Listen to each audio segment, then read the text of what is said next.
नमस्कार, बहुत स्वागत है आप सभी का। मैं हूं आपके साथ ज्योति यादव। कृषि मंत्री सूर्य प्रताप शाही ने पीएम मोदी को लेकर कहा कि प्रधानमंत्री नरेंद्र मोदी की तरफ से साल 2015 में राजस्थान से मृदा स्वास्थ्य कार्ड योजना की शुरुआत की गई। उत्तर प्रदेश में योजना का सतत क्रियान्वयन 2023 से 2004 में हुआ था और 850 और 2024 में 8,260 ग्राम पंचायतों में निःशुल्क मृदा स्वास्थ्य कार्ड वितरित किया गया था और खरीफ सीजन 70% में 11,564 ग्राम पंचायतों से 11.56 लाख नमूने और रबी सीजन में 30% में 4,956 ग्राम पंचायतों से 4.96 लाख नमूने संग्रह के लिए कार्य निर्धारित किए गए थे। पूरे प्रदेश में बृहद मिट्टी नमूना एकत्रीकरण अभियान चला रहे हैं और इसके भीतर सभी निदेशालय के हमारे कर्मचारी अधिकारी और जनपदों में कार्य करने वाले अधिकारी और कर्मचारी ये सभी हर जनपद के सभी विकास खंडों के और निर्धारित गांव के भीतर जाएंगे और उन गांवों से 100 सैंपल जो किसान के खेत हैं उसमें से मृदा नमूना वहां से इकट्ठा करेंगे। इस प्रकार से कल जो अभियान चलेगा उसमें हमारे 7500 क्षेत्रीय कृषि प्रचार कर्मी और 1000 से अधिक प्रयोगशाला के जो हमारे लैब टेक्नीशियन हुए वो यहाँ निदेशालय से हमारे 75 निदेशालय के और 5 ऐसे जो हमारी विभिन्न जो हमारी जो संस्थाएं हैं कृषि की डायरेक्टर लेवल के जो हैं जिसमें तोमर साहब हमारे जो कृषि निदेशक हैं ये रायबरेली में, पीयूष शर्मा जो निदेशक सीमा रहमान खेड़ा है वो वाराणसी के भीतर, टीटी चौधरी सीतापुर में, पंकज त्रिपाठी हरदोई के भीतर और सुनीता सिंह जो हमारी स्टेटिक्स की डायरेक्टर है वो लखनऊ के भीतर है। मैं खुद जो है अयोध्या जनपद में रहूंगा और हमारे राज्य मंत्री जो है वो रामपुर जिले के भीतर वहां के निर्धारित गांव में जाएंगे और वहां से सैंपल कलेक्शन किया जाएगा और उन निःशुल्क सैंपल की जो हमारी लैब है उन सभी जनपदों के लैबों में टेस्ट करके और किसान भाइयों को खरीफ की शुरुआत से पहले ही उनको उनके जमीन की गुणवत्ता की जांच करके और जो कंडीशन है उनको 12 पैरामीटर पर उनको उपलब्ध करा दिया जाएगा। आप अवगत हैं कि आदरणीय प्रधानमंत्री जी ने 2015 में प्रधानमंत्री जी ने वहां किसानों की एक सभा में आदरणीय नरेंद्र मोदी जी ने आह्वान किया था कि धरती मां की हमारे खेत के धरती मां की सेहत खराब हो रही है और इनका जांच करा करके और उनकी स्वास्थ्य को बनाए रखना हम सबकी जिम्मेदारी है। और उस समय से मृदा स्वास्थ्य कार्ड का सैंपल लिया जाना और जांच का अभियान शुरू हुआ था। 2016 से लेकर के 2020 के प्रथम चरण में लगभग 2,80,00,000 किसानों को उत्तर प्रदेश में उनके सैंपल लेकर के और उनके खेतों की जांच की गई थी। इस बार जो है यह चरणबद्ध तरीके से किया जा रहा है। अभी 2023 में 4,850 ग्राम पंचायतों में किया गया और पैरामीटर जो पहले था उसको थोड़ा भारत सरकार ने और उसको रिलैक्स करके बड़ा किया, जो 5 हेक्टेयर के भीतर एक सैंपल इकट्ठा करना था अब उसकी सीमा बढ़ा करके 10 हेक्टेयर कर दिया है। और यह हम लोगों ने प्रयास किया है कि हमारे प्रदेश के सभी 628 जो हमारे विकास खंड है, 824 विकास खंड जो हमारे हैं उनके 20-20 ग्राम पंचायतों में इस साल हम लोग सॉइल हेल्थ का नमूना वहां से इकट्ठा करेंगे और उसके भीतर जैसा मैंने बताया कि 2023 में 4,850 ग्राम पंचायतों में इकट्ठा किया गया, 2024 में 8,260 ग्राम पंचायतों में ये मृदा नमूना लेकर के और संबंधित किसान भाइयों को सॉइल हेल्थ कार्ड वितरित किए गए। इस वर्ष 16,520 ये आपको बता दूं कि इस साल उत्तर प्रदेश के कृषि विभाग का 150वीं वर्षगांठ भी हो रही है। इस नाते पूरा 1 वर्ष के अन्य अभियानों के भीतर इन सब चीजों के लक्ष्य भी आगे बढ़ा करके रखे हैं, जिससे हमारे किसान भाइयों को सुविधा हो सके। इसके अंतर्गत इस साल हम लोग 16,520 ग्राम पंचायतों से हम सैंपल कलेक्शन कराएंगे। और जैसा मैंने बताया कि इसके संदर्भ में हम लोगों ने अभी अप्रैल महीने में हमने बैठक किया था, तो इनको 4 तारीखों में हमने निर्धारित किया था। एक 31 अप्रैल को कलेक्शन का डेट, दूसरा 25 अप्रैल को, तीसरा 29 अप्रैल को और चौथा 5 मई को किया था। कल वो 5 मई है और इसलिए हमारी पूरी कोशिश है कि हम इस अभियान के अंतर्गत अपना जो हमारा लक्ष्य रहा है उस लक्ष्य के अनुसार हम लोगों ने यह लक्ष्य रखा था कि 11 लाख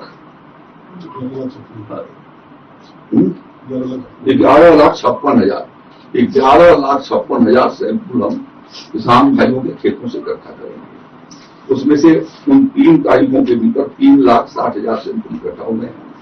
अब जो शेष बचा है कल उसको 100% पूरा किए जाने के लक्ष्य को लेकर के यह बृहद अभियान कल चलाया जा रहा है, जो अपने में यह उत्तर प्रदेश के लिए बहुत ही महत्वपूर्ण है, क्योंकि उत्तर प्रदेश का जो सॉइल हेल्थ की स्थिति है वह यहाँ का जीवांश कार्बन काफी नीचे की ओर है। मैंने 3 साल पहले भारतीय कृषि अनुसंधान परिषद के जो सॉइल का इंस्टीट्यूट है नागपुर, उनके वैज्ञानिकों के द्वारा पूरे प्रदेश का एक अध्ययन कराया था और उस अध्ययन में पाया गया कि यहाँ जो हमारा जीवांश कार्बन है वो 0.25% करीब है और कुछ स्थानों पर 0.40 और बहुत न्यून स्थानों पर जो है वो 0.50 के लेवल पर पाया गया। यह सॉइल कंडीशन जो है जीवांश कार्बन 0.8 होना चाहिए, जो लगभग आधे से नीचे हो गया है। इसलिए जरूरी है कि हम किसान भाइयों को सचेत करें, जिससे कि आने वाले दिनों में उनकी खेत की उर्वरा शक्ति का जो ह्रास हो रहा है उसको बचाया जा सके और जीवांश कार्बन को बढ़ाए जाने के लिए ढैंचे बीज का प्रयोग, जिप्सम का प्रयोग और अन्य जो प्रयोग हो सकते हैं, साथ साथ में गोबर आधारित खेती के माध्यम से उसके जीवांश कार्बन को बढ़ाई जा सकती है। यह वैज्ञानिकों के द्वारा पुष्ट किया जा चुका है। इस नाते उसके बारे में इसी अभियान का एक हिस्सा उनको सचेत करना भी है, तो उनको यह सचेत किया जाएगा और 12 पैरामीटर पर हम उनको किसान भाइयों को परीक्षण करके और यह सॉइल हेल्थ कार्ड उनको दे सकेंगे। इस समय जो पोजीशन मिली है जो जांच के उपरांत कि सबसे ज्यादा जीवांश कार्बन की कमी है, नाइट्रोजन की भी कमी हो रही है, फास्फोरस, पोटास, सल्फर, जिंक और आयरन की। तो जिन किसानों के भीतर जिस तत्व की कमी है उनको उसके लिए सप्लीमेंट का इस्तेमाल अपने खेतों में करना होगा और उसके लिए उन किसान भाइयों को इस पर जो अभी हमारी पाठशालाएं चलेंगी उसके माध्यम से हम उनको जागरूक करने की भी व्यवस्था बनाएंगे। और प्रदेश सरकार के मृदा स्वास्थ्य कार्ड के लिए soil health DAC dash government in पर जो जितने भी नमूने कलेक्ट किए जा रहे हैं उसकी पूरी सूचना उससे भरी जा रही है, तो उसे कोई भी उसके पोर्टल पर उसको देख सकता है। इस समय हम लोगों ने ये व्यवस्था कर रखी है कि इस खरीफ के सीजन में हम 25,809 मेट्रिक टन यानी 2,50,000 क्विंटल से ज्यादा जिप्सम हम किसान भाइयों को 75% अनुदान पर उपलब्ध कराने जा रहे हैं। जिप्सम की कीमत जो आई है वो 216 रुपया 10 पैसा प्रति बैग पड़ती है, जिस पर हम लोग 75% अनुदान देकर के जो यानी 162 रुपया उनको अनुदान एक बैग पर दिया जाएगा और 54 रुपया प्रति बैग के हिसाब से किसान भाइयों को वो अपने बीज गोदामों पर वो हर ब्लॉक के बीज गोदामों पर वो उपलब्ध होगा। तो मैं ये आग्रह करना चाहूंगा कि वो इस जिप्सम का भी प्रयोग अपने खेतों की उर्वरा शक्ति को बढ़ाए जाने के लिए और गुणवत्तापूर्ण उत्पादन के लिए करें। तो उत्तर प्रदेश में सामान्यतः पोटास का भी प्रयोग किसान कम कर रहा है। मैं इस आप लोगों के माध्यम से अपील करना चाहूंगा कि वो पोटास को भी जब वो अपनी फसल लगाता है तो पोटास की मात्रा को भी उसके भीतर वो बढ़ाए, जिससे उसकी शाइनिंग और जो उसकी गुणवत्ता और पोषण युक्त अन्न हम पैदा कर सकें। इसके लिए यह आवश्यक है कि उस कार्य को हम करें। हम लोगों अभी हमारी राज्य स्तरीय खरीद गोष्ठी हुई थी और खरीद स्तरीय राज्य गोष्ठी के भीतर हम लोगों ने ये तय किया कि इस साल खरीद के सीजन में 12,45,395 क्विंटल बीज किसान भाइयों को विभिन्न प्रकार की जो खरीद की फसलें हैं उसके लिए उपलब्ध करवाएंगे। उसमें से 1,59,000 क्विंटल हम अनुदान पर किसान भाइयों को बीज उपलब्ध कराएंगे, 50% अनुदान पर। इसके अतिरिक्त हम लोगों ने दलहन और तिलहन के निःशुल्क मिनी किट की व्यवस्था किया है। 1,05,000 मिनी किट हम दलहन के किसान भाइयों को निःशुल्क उपलब्ध कराएंगे, जिससे कि दलहन का उत्पादन राज्य के भीतर बढ़े। और उसमें उर्द की 43,000, मूंग की 20,000, अरहर की 37,500। इस साल हमारा जो मैंने बताया कि 150वीं वर्ष है, तो अरहर के क्षेत्रफल की कमी को देखते हुए हम लोग इस साल विशेष अभियान चला रहे हैं कि अरहर के क्षेत्रफल को भी किसान भाई बढ़ाएं और अरहर की खेती की ओर आगे की ओर बढ़े। इसी प्रकार से तिलहन के 1,06,000 मिनी किट को निःशुल्क उपलब्ध कराएंगे, तिल का 1 लाख और मूंगफली के 6,000, यानी कुल मिलाकर के 2,06,500 मिनी किट सभी जनपदों के कुछ किसानों को हम ये इसके साथ उपलब्ध कराएंगे। इसके अलावा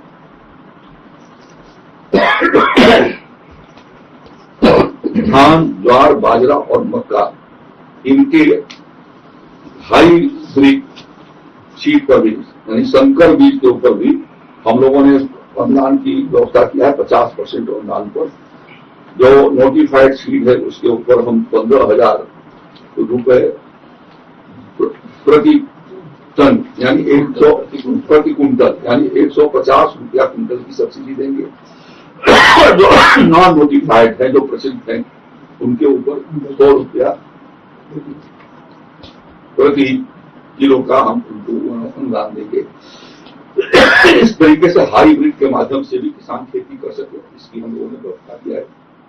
क्योंकि यह बृहद अभियान चलाया जा रहा है, इसलिए आज आपको जानकारी दे दूं मैं, इसके माध्यम से आपके माध्यम से प्रदेश के सभी किसानों को ये जानकारी हो सके और जिन गांव में हमारे कर्मचारी जाएंगे तो कम से कम अपने खेतों पर रहेंगे तो उससे उनको मालूम हो सकेगा कि नहीं हमारी खेत की सैंपल कलेक्ट की गई है, ली गई है और आगे चल करके उनको उनका कार्ड।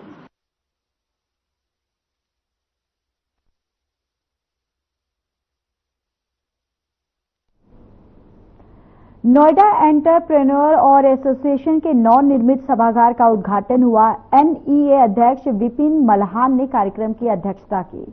कार्यक्रम में नोएडा सांसद डॉक्टर महेश शर्मा और विधायक पंकज सिंह भी मौजूद रहे।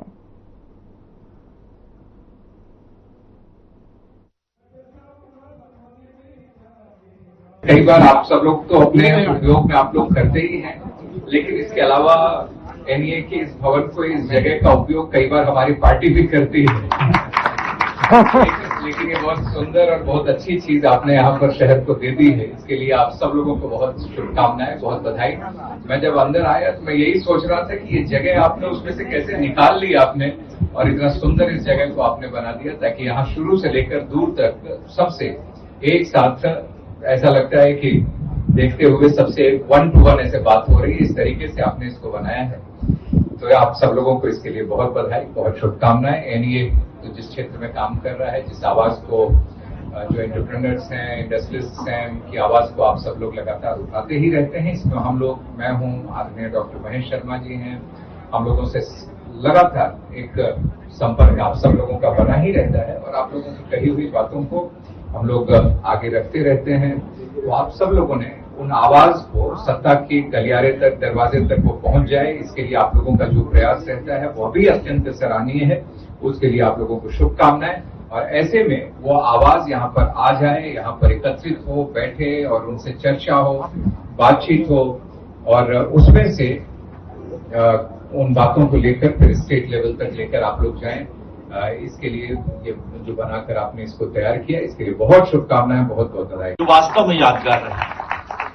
जिस व्यक्तित्व के नाम पर भाई विपिन जी ने, विपिन जी की एक बहुत बड़ी खूबी है, हम में से सबकी एक कमजोरी है कि हम अपने से ज्यादा सम्मान सामने वाले को नहीं दे पाते हैं। हमारे होठ कांपने लगते हैं, हाथ थरथराने लगते हैं। विपिन जी का ये गुण है कि ये उस विषय को बहुत ही संजीदगी से रखते हैं और सामने वाले का सम्मान अपने से भी ज्यादा सर पर रखते हैं। ये सच है कि भाई प्रदीप मेहता जी, प्रताप मेहता जी का परिवार, जब मैं नोएडा में पहली बार आया तो राष्ट्रीय स्वयंसेवक संघ के कार्यकर्ता स्वयंसेवक के रूप में इन्होंने वास्तव में उम्र में मुझसे छोटे होंगे लेकिन उंगली पकड़कर इस शहर में चलना सिखाया था। उस परिवारों में एक परिवार आदरणीय प्रदीप मेहता जी का था। और ये भी सच है कि साथ में वीके सेठ जी, जनेजा जी, भाई राकेश कोहली जी, चिकित्सक बिंदु भाई गिरीश वैष्णव जी, ऐसे सारे लोग सफर में मिले कि ये कारवां बनता चला गया। और हमारे भीष्म पितामह के रूप में योगेश आनंद जी, राकेश कत्याल जी, सुभाष शुक्ल जी आज यहां दिखाई नहीं दे रहे हैं, ऐसे बहुत सारे चेहरे हैं। मधुसूदन दादू जी आज हमारे पीछे बैठे हैं, हमारे संघ परिवार के मुखिया के रूप में, जो परिवार ने पूरे अपना जीवन संघ के रूप में समर्पित कर दिया हो। आदरणीय पीएस जैन जी, योगेंद्र अपने राजकुमार जी, अध्यक्ष जी, बाकी नामों के लिए मैं भूल जाता हूं थोड़ी देर के लिए। धर्मपाल गोयल जी को नहीं भूल पाऊंगा और सत्यनारायण गोयल जी को, क्योंकि इन्होंने कुछ बात मुझे बताई थी जो मैं आपको सबको बताऊंगा। मुकेश खट्टर जी, तुम्हारे बारे में कुछ नहीं थी। कमल भाई, साथियों, हम सब कुछ दुनिया में वो करते हैं। मेरी बेटी पल्लवी भी यहां बैठी है, भाई देखिए गुप्ता जी, फ्लेक्स टैलिक्स के चेयरमैन। हम सब कुछ वो दुनिया में यो करते हैं जो हमें यहां खुशी दे। खाते हैं, पीते हैं, नाचते हैं, गाते हैं, कुछ भी करते हैं वो यहां की खुशी के लिए करते हैं। और उसके बाद जो कुछ करते हैं वो इसलिए करते हैं कि हमारे जीते जी और जीते जी के बाद भी ये समाज, ये देश, ये क्षेत्र। तो वहीं इस दौरान यूपी ब्यूरो हेड सपना चारण ने एनईए अध्यक्ष विपिन मल्हान से खास बातचीत की है और इस चर्चा में उन्होंने क्या कुछ कहा है आपको भी सुनवाते हैं। एनईए के प्रेसिडेंट विपिन मल्हान जी है, जो कि बहुत समय से यहाँ के प्रेसिडेंट है और बहुत सारे बदलाव किए उन्होंने नोएडा में। आज यहाँ नवनिर्मित एक सभागार का उद्घाटन हुआ जिसमें सुंदरकांड पाठ भी हुआ और हमारे साथ अभी है सीधे सीधे विपिन मल्हान जी, हम उनसे बातचीत करेंगे। एनईए ने बहुत ज्यादा डेवलपमेंट किया है और आज इस सभागार का उद्घाटन किया, साथ ही साथ सुंदरकांड का पाठ भी किया। क्या कहना चाहेंगे हमारे चैनल? देखिए, आज सुंदरकांड का जो पाठ था, एक तो एनईए सभागार का उसका इनॉग्रेशन था और दूसरा उसके 48 वर्ष पूरे हो गए थे एनईए को, तो एक स्थापना दिवस और एनईए के सभागार की ओपनिंग, तो दोनों के उपलक्ष्य में हमने आज सुंदरकांड का पाठ का आयोजन किया कि प्रभु राम सबके ऊपर अपना आशीर्वाद रखें, सबके उद्योग अच्छे चलें, सबका स्वास्थ्य अच्छा रहे और नोएडा जिस तरक्की में आज पूरे विश्व में अपना नाम बनाया है, आगे इसी प्रकार से नाम और बढ़े। आज बहुत सारे दिग्गज लोग यहाँ पे मौजूद है। वैसे तो आपके हर कार्यक्रम में बड़े बड़ी हस्तियां नजर आती है और इस सब लोगों ने बढ़ चढ़ के भाग लिया। अब मुझे लगता है आज के समय में जब कोई भी उद्घाटन होता है तो लोग नॉर्मली वीआईपी को बुलाते तो है, लेकिन सुंदरकांड पाठ करने का नहीं, मतलब सोचते हैं मतलब भगवान। और आजकल ऐसा एरा आ गया कि सब लोग पहले भगवान का ही नाम लेना चाहते हैं, उससे ही कोई चीज शुरू करना चाहते हैं। इस पर आपके क्या विचार? देखिए, अगर ये हमारे अपने घर से जो हमें संस्कार मिले होते हैं उसके ऊपर डिपेंड होता है और हम क्यों ना भगवान का नाम लेके कोई भी अच्छा काम शुरुआत करें, क्योंकि हमें कहीं ना कहीं मानना है कि जो कुछ भी करने वाले हैं वो करता वो प्रभु है। तो जब करने वाले वही हैं तो उन्हीं को अर्पण, उन्हीं को समर्पण और उन्हीं के नाम से हम हर चीज शुरू करें। आपके सभी लोग यहाँ मौजूद थे, जो यहाँ के लोग हैं, आपके एनईए के जो सदस्य लोग हैं, उन सब ने भी बढ़ चढ़ कर हिस्से लिया। उन सब की तरफ से आप कुछ कहना चाहें, एक मैसेज देना चाहें नोएडा वासियों को? मुझे आज ये खुशी थी कि देखिए हमारे जो उद्योगपति हैं उनमें कोई धर्म नहीं है। आज अगर आपने देखा होगा तो यहाँ पे सिख भी थे, मुसलमान भी थे, हिंदू भी थे, हर प्रत्येक व्यक्ति था, पर वहां हमारी सबकी एक ही धर्म है, वो है उद्योग। हम सबकी जाति एक ही है, वो है कि हम लोग सब इंडस्ट्री चलाते हैं। तो जिस प्रकार से प्रभु राम का सबके ऊपर आशीर्वाद रहा है, जिसने भी मेहनत करी है, ईमानदारी से कार्य किया है, और मोदी जी की सरकार में तो आज की डेट में एक बेनिफिट ये हो रहा है कि पूरा विश्व अब यहीं व्यापार करने आ रहा है, यहीं पे अपनी इंडस्ट्री लगाने आ रहा है। तो मुझे लगता है कि आने वाले समय में हमारा यहाँ पर बिजनेस हब और बहुत बढ़ेगा और पूरे विश्व के अंदर हमारे यहाँ से सामान बन के जरूर जाएगा। तो ये थे हमारे साथ विपिन मलन जी, जिन्होंने आज यहाँ पर एक पाठ भी किया और उद्घाटन भी किया उनके सभागार का, और उन्होंने नोएडा वासियों को भी कहा कि वो आगे भी इसी तरह से कार्यक्रम करते रहेंगे। भारत और अंगोला के बीच समझौता ज्ञापनों और प्रेस वक्तव्यों का आदान प्रदान हुआ है। केवल भारत अंगोला संबंधों को नई दिशा और गति मिल रही है, बल्कि भारत और अफ्रीका साझेदारी को भी बल मिल रहा है। फ्रेंड्स, इस वर्ष भारत और अंगोला अपने राजनयिक संबंधों की 40वीं वर्षगांठ मना रहे हैं, लेकिन हमारे संबंध उससे भी बहुत पुराने हैं, बहुत गहरे हैं। जब अंगोला फ्रीडम के लिए फाइट कर रहा था, तो भारत भी पूरी फेथ और फ्रेंडशिप के साथ खड़ा था। फ्रेंड्स, आज विभिन्न क्षेत्रों में हमारा घनिष्ठ सहयोग है। भारत अंगोला के तेल और गैस के सबसे बड़े खरीदारों में से एक है। हमने अपनी एनर्जी साझेदारी को व्यापक बनाने का निर्णय लिया है। मुझे यह घोषणा करते हुए खुशी है कि अंगोला की सेनाओं के आधुनिकीकरण के लिए $200 मिलियन की डिफेंस क्रेडिट लाइन को स्वीकृति दी गई है। रक्षा प्लेटफॉर्म्स के रिपेयर और ओवरहॉल और सप्लाई पर भी बात हुई है। अंगोला की सशस्त्र सेनाओं की ट्रेनिंग में सहयोग करने में हमें खुशी होगी। अपनी विकास साझेदारी को आगे बढ़ाते हुए हम digital public infrastructure, space technology और कैपेसिटी बिल्डिंग में अंगोला के साथ अपनी क्षमताएं साझा करेंगे। आज हमने health care, diamond processing, fertiliser. Lucknow स्थित परिवहन निगम के सभागार कक्ष में एक कार्यक्रम आयोजन हुआ और जिसमें परिवहन आयुक्त बीएन सिंह ने व्हाट्सएप वर्चुअल चैटबॉट का उद्घाटन किया।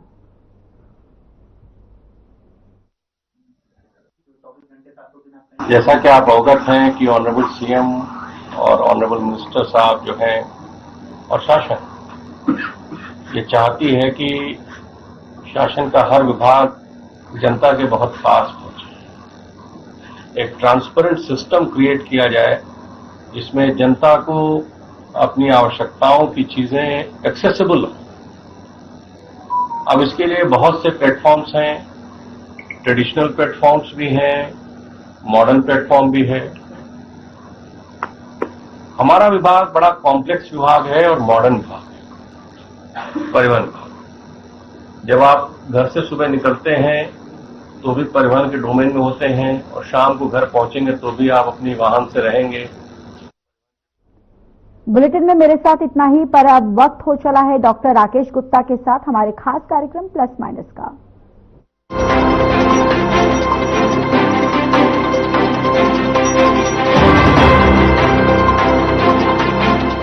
नमस्कार। पिछले